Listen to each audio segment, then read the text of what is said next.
विद्वज्जन। इस स्थान पर खड़े होना मेरे लिए परम सौभाग्य की बात है, क्योंकि विश्वविद्यालयों में विद्यार्थी जीवन के दौरान या अध्यापन कार्य में जिन्हें हम पढ़ते पढ़ाते हुए बड़े हुए हैं, उन कबीरदास जी की साधना स्थली में खड़े होकर उनके श्लोकों से उनकी इन सुंदर वाणियों को पढ़ना अपने आप में एक अद्भुत रस उत्पन्न करता है। फिर गुरुवर ओम प्रकाश सिंह जी, आदरणीय श्रद्धेय महंत विवेकदास जी, सुरेंद्र सर, राम सुधार जी, संगीता जी और तमाम विद्वज्जन, आप लोगों को देखकर मुझे ऐसा प्रतीत हो रहा है जैसे 4 तारों से भरी हुई रात में किसी जुगनू की क्या विसार। पर मित्रों, एक जुगनू का अपना अस्तित्व है और जलना उसकी मजबूरी। तो ज्ञान की ये जो चली आ रही परंपरा है, इसमें कबीरदास का क्या महत्व है। बहुत दिनों से फांस सी अटकी थी मन में, जब तक आपसे साझा नहीं करूंगी तब तक शायद उससे मुक्ति संभव नहीं होगी। मुझे ये लगा कि मध्यकाल के घटाटोप में जहाँ चारों तरफ संप्रदाय ही संप्रदाय दिखाई देते हैं, उस समय कबीरदास पंथ क्यों बनाते हैं? पंथ है क्या? पंथ से आशय क्या? पंथ मूलतः उस जीवन पद्धति से आशय है या उस रास्ते को कह सकते हैं जिस पर किसी महापुरुष ने चलकर अपने जीवन में अंतर्निहित सत्य के दर्शन किए। कबीरदास का पंथ मध्यकालीन शास्त्रीय संप्रदायों की तुलना में बहुत ही महत्वपूर्ण और वरेण्य है, क्योंकि ये उन सत्यों की बात करता है जो संस्कृत के कूप जल से संभव नहीं हो पाई।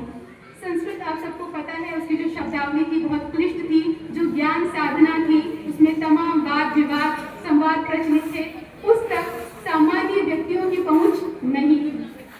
कबीर चाहते थे कि उन योगियों को या उन पंडितों को एक सबक मिले। इसके लिए सबसे पहले अभिव्यक्ति की जो समस्या है उसे हल करने के लिए वे सदुकड़ी या पंचमेल खिचड़ी के रूप में एक वाणी लाते हैं, और उस वाणी में वो प्रहारक, वो शक्ति है जिसके आधार पर वे अपनी बातें कहते हैं। बातें भी कैसी, ढेरों यहाँ उक्तियाँ लिखी हैं, हर उक्ति अपने आप में अद्भुत है। कबीरा खड़ा बाजार में मांगे सबकी खैर, ना काहू से दोस्ती ना काहू से बैर। ये है जीवन मुक्त महात्मा का वास्तविक लक्षण। लेकिन मैं फिर अपनी बात पर आती हूँ कि कबीरदास जी क्या कारण था कि पहले वो संप्रदाय का निर्माण न करके पंथ बनाते हैं, पंथ में भी सदुक्कड़ी भाषा का प्रयोग करते हैं, और फिर साखियां तो सरल है, उलट बांसी शैली का प्रयोग करते हैं।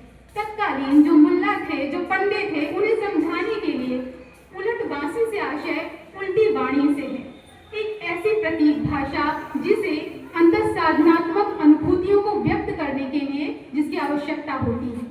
कबीर ये बताना चाहते थे कि ज्ञान सिर्फ किसी की बकौती नहीं है, और ब्रह्म, आत्मा ये ऐसी चीजें हैं जो अकथनीय है, गूंगे केरी सरकरार है। इसके लिए पढ़ा लिखा होना आवश्यक नहीं। कौन कहता है कि कबीरदास अनपढ़ थे?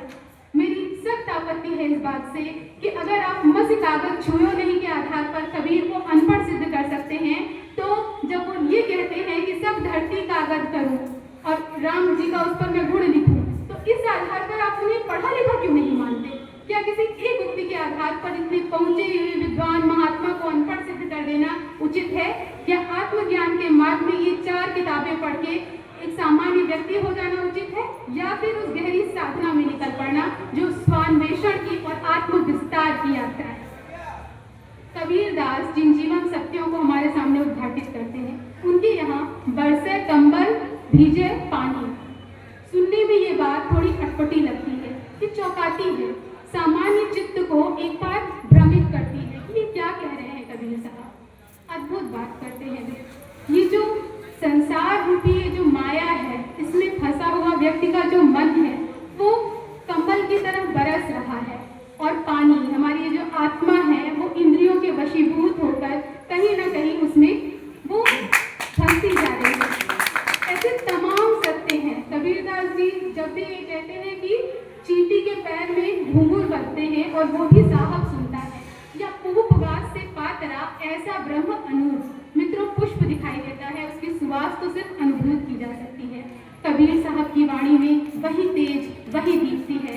कबीर का लोक सामान्य लोक नहीं है, वो बाह्य डंबरों से एकदम अलग लोक जातीयता के विरुद्ध अपने भीतर की आत्मशक्ति की बात करते हैं। बूंद समानी समुद्र में यह जाने सब कोय, समुद्र समाना बूंद में बूझे बिरला कोय।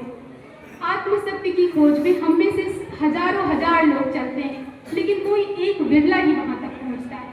वो जो बिरला वहां तक पहुंचता है, कोई बुद्ध, कोई कबीर, कोई नानक, कालांतर में वो अपने भीतर के अंतर सत्य से दूसरों को प्रकाशित करने का मादा रखता है। कबीर साहब की वाणियों में जिस लोक की चर्चा आती है वो सर्वत्र उसके पक्षधर दिखाई देते हैं। कबीर वो हैं जो बाजार में खड़े होकर भी लिए लुकाठी हाथ सब कुछ त्यागने का बल रखते हैं। आज के उपभोक्तावादी जमाने में संतोष की बात करना, प्रेम की बात करना, ओढ़ी पड़ी पड़ी जगमुआ पंडित भयानक होए, ढाई आखर प्रेम का पढ़े सो पंडित होए। पंडित क्या है मित्रों? पंडित अगर एक भाव है तो कबीर से बड़ा कोई पंडित नहीं है। जिस लोग की वकालत करते हैं वो हर प्रकार के अभिजात्य से दूर है। उनकी बड़ी बड़ी बातों में भी छोटे छोटे संदर्भ निहित हैं। उनके यहाँ चींटी, हाथी या मालिन वो श्रम की संस्कृति को स्थापित करते हैं। क्या आंख मूंदने से ही ब्रह्म मिलेंगे? क्या केवल श्रवणम कीर्तनम विष्णु स्मरणम पादसेवनम से ही ब्रह्म मिलेंगे? तब तो संसार में हम अपना जीवन यापन करते हुए कैसे उन्हें प्राप्त कर सकेंगे? अगर वास्तव में हम चाहते हैं कि परमात्मा हमारे समक्ष आए तो उसके लिए सबसे जरूरी है कि हम श्रम की संस्कृति के महत्व को समझें। आप देखेंगे झीनी झीनी बीनी चदरिया, यहाँ पर उस ब्रह्म की तुलना वो जुलाहे के कर्म से करते हैं। या गुरु कुमार शिष्य कुंभ है, तो ये जो कुम्हार है ये परमात्मा जो है वो भी एक कुम्हार है। और गुरु जिसका महत्व कहीं भी गुरु गोविंद दो खड़े कहीं भी कम नहीं है, वो भी एक कुम्हार ही है। गड़ी गड़ी कार है होठ। तो ये जो रूपक लेते हैं कहाँ से लेते हैं? जुलाहा का रूपक है, खेत खलिहान में काम करते हुए कृषक का रूपक है। ये सब श्रम की संस्कृति को महत्व देने की बात है और ये सारे रूपक उन्होंने अनुभूत किए थे। बीजक क्या है? अनुभूति जन्य वाणियों का एक संग्रह है। कबीर साहब आज के जमाने में और मध्यकाल में भी इसीलिए इतने मकबूल और इतने प्रसिद्ध रहे क्योंकि उनका स्थान लेने के लिए कोई उन जैसा न हुआ न संभावना है अभी वर्षों तक। हाँ, उनकी वाणियों के आधार पर हम जागृत अवश्य हो सकते हैं, पर उसके लिए भी हमें अपना दीपक स्वयं भरना होगा।